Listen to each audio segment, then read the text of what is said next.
Hello everyone, welcome to my channel upcoming competition. आप लोग को जहाँ तक पता है कि कंप्यूटर का कोर्स स्टार्ट किए थे, जिसमें कि इनपुट आउटपुट डिवाइस तक हम लोग पूरा कम्प्लीटली पढ़ लिए थे।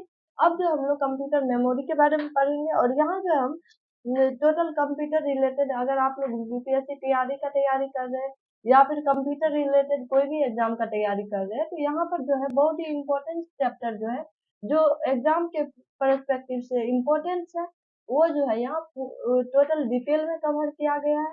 और उसके बाद जो है कुछ का एमसीक्यू जो मैं नहीं डाली हूँ, वो मैं ये कंप्लीट होने के बाद मैं डाल दूंगी, क्योंकि एग्जाम निकट में है। तो मैं सोच रही हूँ जल्दी से ये जो है कंप्लीट हो जाए, ताकि इसको पढ़ के किसी के लिए, एटलीस्ट एक ही स्टूडेंट से ही उनके लिए इम्पोर्टेंट सोच सके। तो अब जो हम लोग यहाँ कंप्यूटर मेमोरी, ये जो है इस चैप्टर को हम लोग देखेंगे।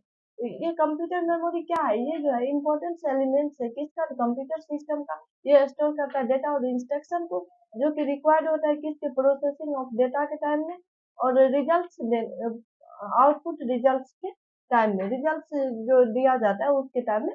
उसके बाद जो स्टोरेज जो है रिक्वायर्ड होता है limited period of time, instantly और for an extended period of time. Computer memory जो रेफर करता है इलेक्ट्रॉनिक होल्डिंग प्लेस किसके लिए, तो इंस्ट्रक्शन के लिए। उसके बाद डेटा जहाँ की प्रोसेसर जो है रीड करता है उसको क्विकली। अब जो हम लोग मेमोरी हायरार्की को पढ़ते हैं, मेमोरी हायरार्की क्या है, तो मेमोरी जो है कैरेक्टराइज होता है किसके बेसिस पे, तो टू की, दो की के बेसिस पे। तो क्या है, तो फैक्टर्स है वो, कैपेसिटी है और एक्सेस टाइम है। और lesser the access time, faster is speed of memory. अगर जितना की एक्सेस टाइम जो है कम होगा, उतना ही क्या होगा, स्पीड, मेमोरी का स्पीड जो है उतना ही ज्यादा होगा। अब कंप्यूटर जो यूज करता है, हायरार्की यूज करता है मेमोरी का, जो कि ऑर्गेनाइज्ड किया जाता है मैनर में, जो कि इनेबल करता है फास्टेस्ट स्पीड और लार्जेस्ट कैपेसिटी मेमोरी का, जो कि आप लोग नीचे फिगर में देख सकते हैं। अब आगे हम लोग बढ़ते हैं। तो यहाँ हम लोग क्या देख लिए, तो यहाँ जो हम लोग मेमोरी हायरार्की को देखे और कंप्यूटर मेमोरी किस लिए इम्पोर्टेंस होता है उसको हम लोग देखे। अब हम लोग यहाँ मेमोरी हायरार्की को फिगर के द्वारा देखते हैं।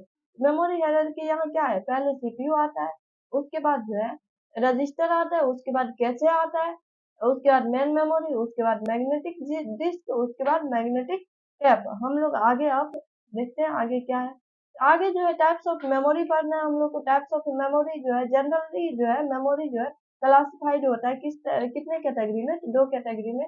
पहला है प्राइमरी मेमोरी, जिसको मेन मेमोरी के नाम से भी जानते हैं। उसके बाद दूसरा है सेकेंडरी मेमोरी, जिसको हम लोग क्या बोलते हैं, तो एक्सिलरी मेमोरी भी बोलते हैं।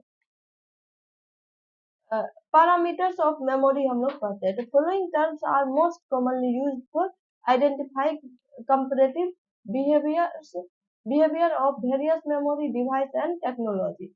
फॉलोइंग टर्म जो है, नीचे दिए गए टर्म जो है, ये मोस्ट कॉमनली यूज्ड होता है किसके, आइडेंटिफाई करने के लिए, तो कंपैरेटिव बिहेवियर बहुत सारे मेमोरी का, डिवाइस का और टेक्नोलॉजी का। अब हम लोग आगे देखते हैं स्टोरेज कैपेसिटी। ये जो है रिप्रेजेंटेटिव है किसका, तो साइज ऑफ द मेमोरी का। उसके बाद जो है कैपेसिटी जो होता है इंटरनल मेमोरी और मेन मेमोरी का, expressed in terms of number of words और बाइट्स। इसको एक्सप्रेस किया जाता है किसके टर्म में, तो नंबर ऑफ वर्ड्स और बाइट्स के टर्म में। अब हम लोग एक्सेस मोड देखते हैं। एक्सेस मोड क्या होता है, तो मेमोरी जो है कंप्राइज्ड होता है वेरियस मेमोरी लोकेशन से, कंप्राइज किया जाता है। उसके बाद जो इंफॉर्मेशन जो है इस मेमोरी लोकेशन का एक्सेस किया जाता है रेंडमली, अलग अलग टाइप से, सेक्वेंसली और डायरेक्टली, या फिर सेक्वेंसली वन बाय वन करके, या डायरेक्टली भी एक्सेस किया जाता है। अब आगे हम लोग देखते हैं।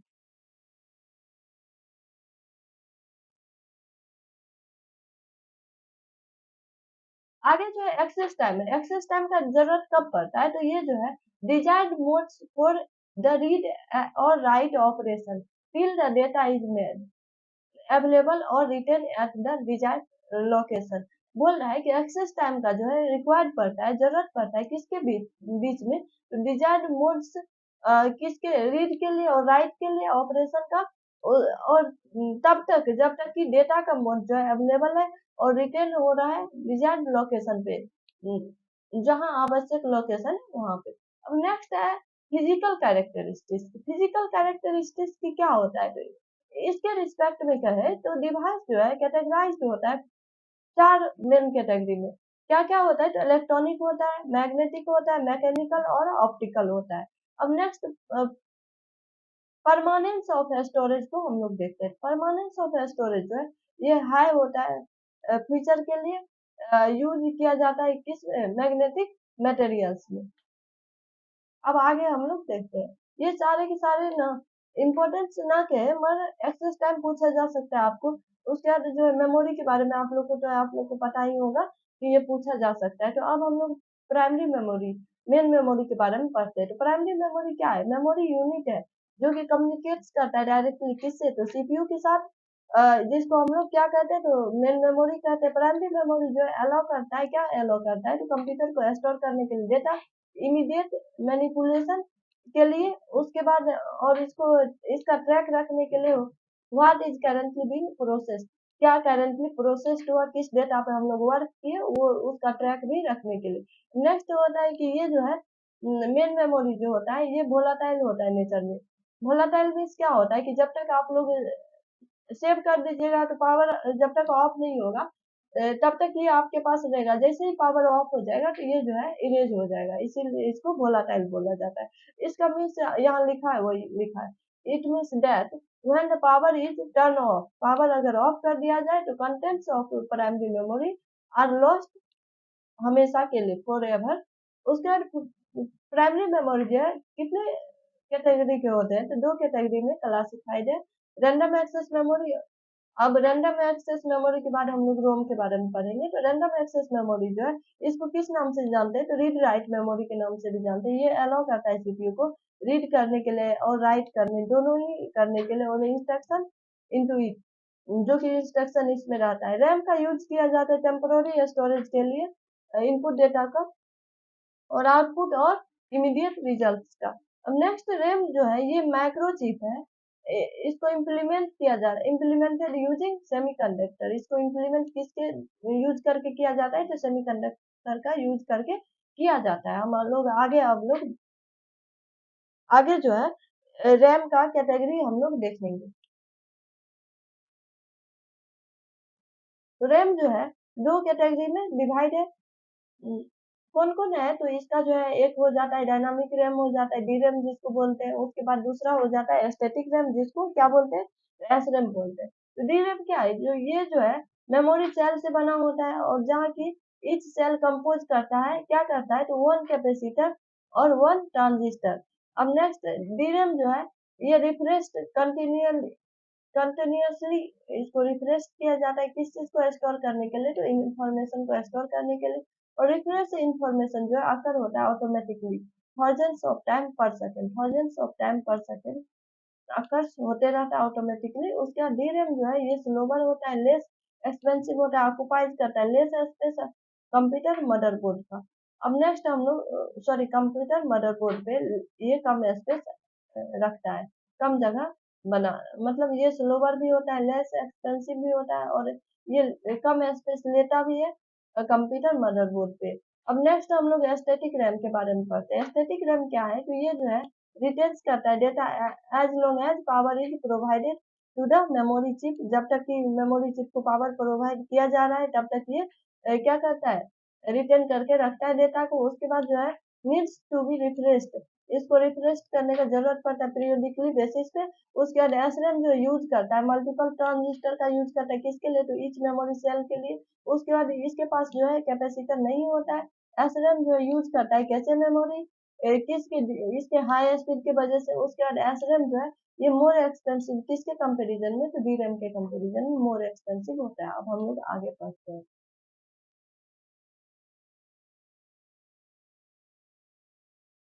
अब हम लोग क्या पढ़ेंगे, तो अब हम लोग जो पढ़ेंगे extended data output dynamic RAM, EDO D RAM. किसको पढ़ेंगे, तो इसका फुल फॉर्म क्या होता है, तो extended data output dynamic RAM. उसके बाद ये टाइप होता है किसका, तो रैम का, रैम चिप का। और ये जो यूज करता है, इसका यूज किया जाता है इम्प्रूव करने के लिए time to read content from memory, memory से जो है कंटेंट को रीड करने के टाइम को जो है इम्प्रूव करने के लिए किसका यूज होता है? तो किसका यूज किया जाता है? तो extended data output dynamic RAM का यूज किया जाता है और इनहांस करने के लिए मेथड ऑफ एक्सेस का को। अब नेक्स्ट कैचे मेमोरी पढ़ते हैं हम लोग। ये जो है बहुत इंपॉर्टेंट है। कैचे मेमोरी जो है स्टोरेज बफर होता है जो कि स्टोर करता है डेटा को, that is used more of, जो कि बहुत ही ज्यादा यूज किया जाता है, उस डेटा को स्टोर करता है। Next temporarily and makes them available to CPU at a fast rate. ये जो है टेम्पोरली इसको मार्क्स करके रखता है, उसके बाद जो अवेलेबल करता है सीपीयू के लिए फास्ट रेट के बेसिस पे। नेक्स्ट डेटा और इंस्ट्रक्शन जो है रिक्वायर्ड पड़ता है किसके टाइम में? तो प्रोसेसिंग ऑफ डेटा के टाइम में, और जिसको सेकेंडरी मेमोरी से बाउट किया जाता है, लिया जाता है सेकेंडरी स्टोरेज डिवाइस से, और उसके बाद इसको स्टोर करके किस में रखा जाता है? तो रैम में रखा जाता है। अब फॉर प्रोसेसिंग के लिए। अब नेक्स्ट है इसका रिक्वायर्ड पड़ता है दैट द डेटा और instruction are access from the RAM, जबकि एक्सेस किया जाता है रैम से डेटा और स्टोरेज को, और इसको स्टोर की इसमें किया जाता है तो रजिस्टर में स्टोर किया जाता है। अब कैचे मेमोरी जो है ये वेरी हाई स्पीड मेमोरी है, जिसको जो प्लेस्ड रहता है किसके किसके बीच? तो रैम और सीपीयू के बीच। आप लोग वहाँ मेमोरी हायरार्की में देखे होंगे। उसके बाद कैचे मेमोरी जो है इंक्रीज करता है किसका स्पीड? प्रोसेसिंग स्पीड को इंक्रीज कर देता है। उसके बाद कैचे मेमोरी जो है बहुत ही एक्सपेंसिव है, महंगा है, और इसका साइज जो है बहुत ही छोटा है। उसके बाद जनरली कंप्यूटर्स के पास जो है कैचे मेमोरी साइज कितना तो कितना होता है? 256 KB टू 2 MB तक रहता है। अब आगे हम लोग देखते हैं।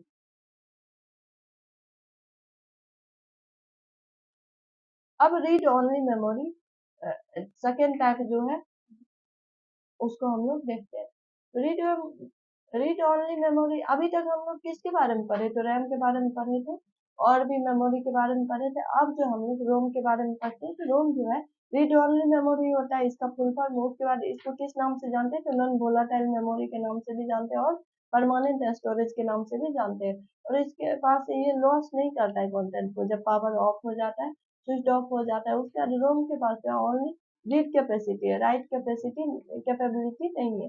उसके बाद रोम के पास जो है डेटा और instruction written to it only one time.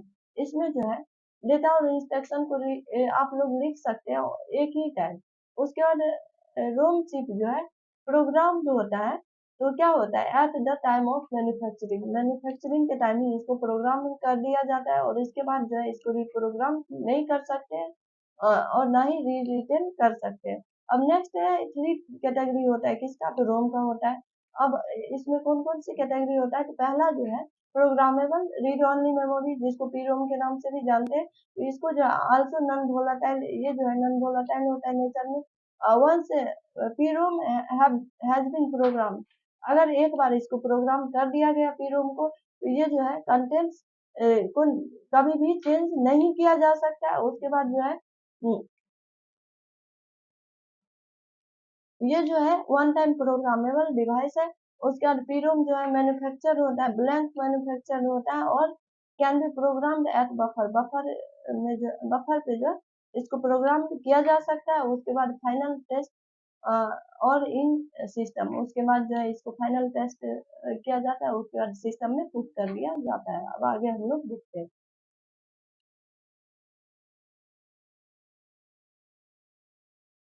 आगे जो है इसी के बारे में, these types of memories are found in video games console।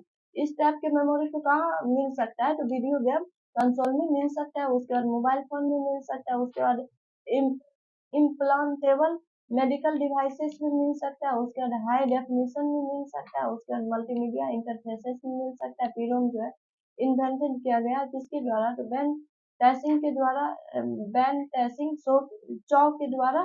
कब? तो 1956 में। उसके बाद erasable programmable read only memory, जिसको ईपी रोम के नाम से जानते हैं, उसको हम लोग देखते हैं।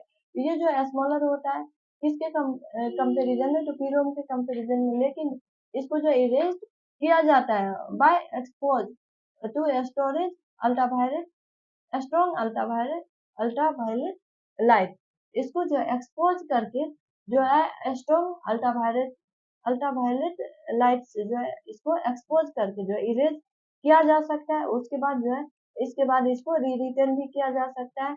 और इसको किस नाम से जानते हैं? तो ultra violet erasable programmable read only memory के नाम से भी जानते हैं। किस क्या बोलते हैं इसको, और क्या बोल सकते हैं? तो यू भी ईपीरोम के नाम से जान सकते हैं।